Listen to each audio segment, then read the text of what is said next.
How to sew a pillow. You are going to need 2 pieces of fabric, a front piece which might have some sort of design on it, and a back piece which can be plain.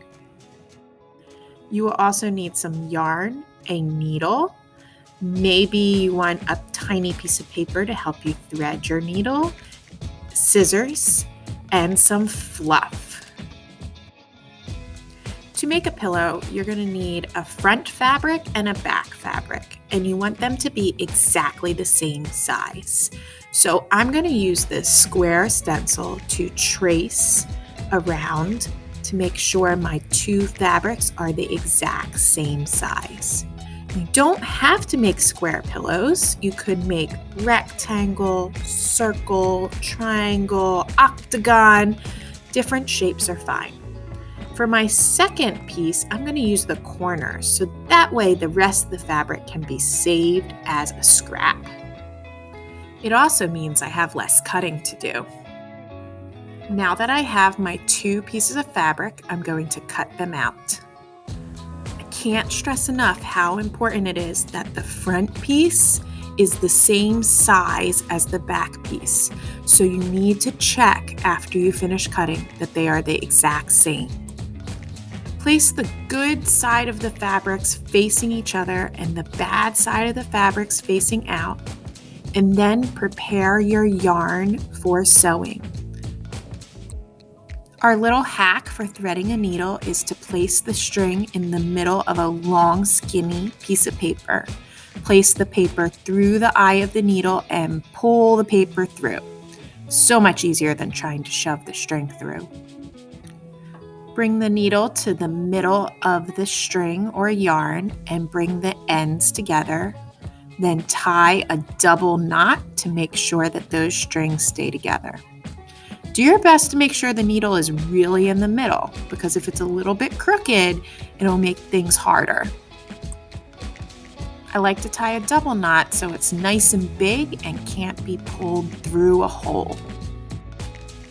Okay, now it's time to start sewing.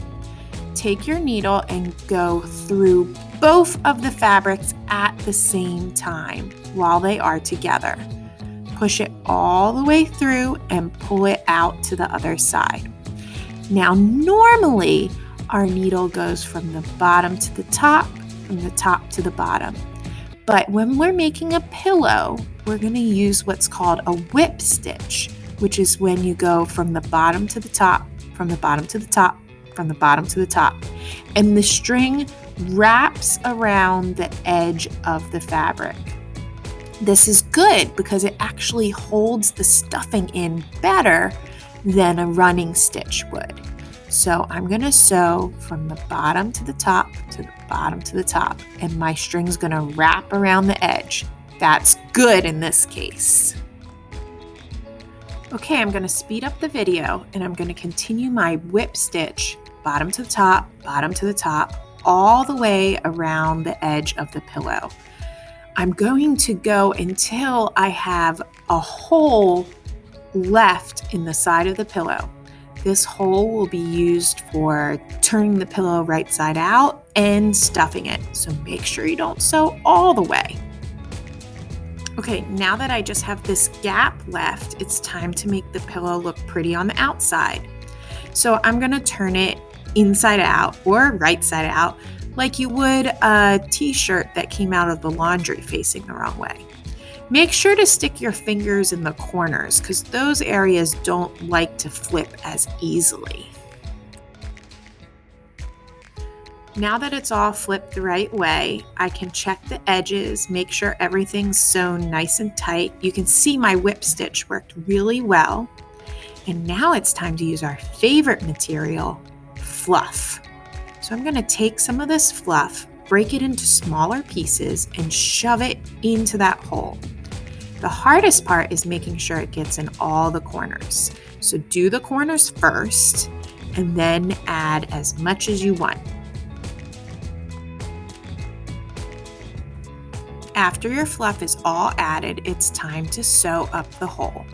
So push your stuffing out of the way, stick in any loose strings, and take your needle and finish with a whip stitch to cover up the hole.